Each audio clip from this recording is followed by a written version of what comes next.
पुण्यात एमपीएससीच्या विद्यार्थ्यांना आंदोलनात दरम्यान पोलिसांनी उचललेल्या अहिल्या लायब्ररी समोर एमपीएससी विद्यार्थ्यांचं आंदोलन सुरू होतं आणि त्याच वेळेला पोलिसांनी या आंदोलकांना म्हणजेच एमपीएससी विद्यार्थ्यांना ताब्यात घेतलं। विद्यार्थ्यांना पोलिसांनी ताब्यात घेतलेलं आहे।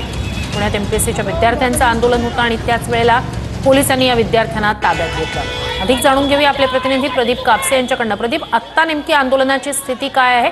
आंदोलन का होतं? श्रुती, सध्या पोलिसांकडून आंदोलकांना आवाहन केलं जातं की या परिसरामध्ये आंदोलन जे आहे ते करू नका। गेल्या 8 दिवसांपूर्वी सुद्धा एमपीएससी विद्यार्थ्यांनी आंदोलनाचा प्रयत्न जो आहे तो केलेला होता। मात्र आज पुन्हा एकदा शास्त्री रोडवरती एमपीएससीचे विद्यार्थी जे आहे ते आंदोलन करत होते। मात्र आंदोलकांना पोलिसांनी ताब्यामध्ये घेण्यास सुरुवात केलेली आहे। मात्र मोठ्या प्रमाणावरती आता एमपीएससी विद्यार्थी आंदोलक जे आहेत शास्त्री रोडवरती जमतायत।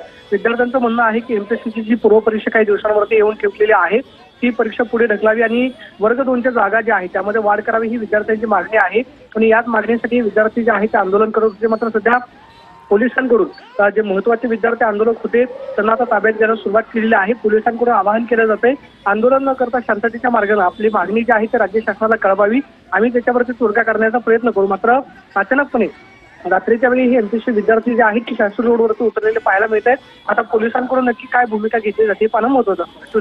नक्कीच अपडेट तुमच्याकडनं घेत राहू। तूर्तास धन्यवाद तुम्ही दिलेल्या संपूर्ण माहितीसाठी।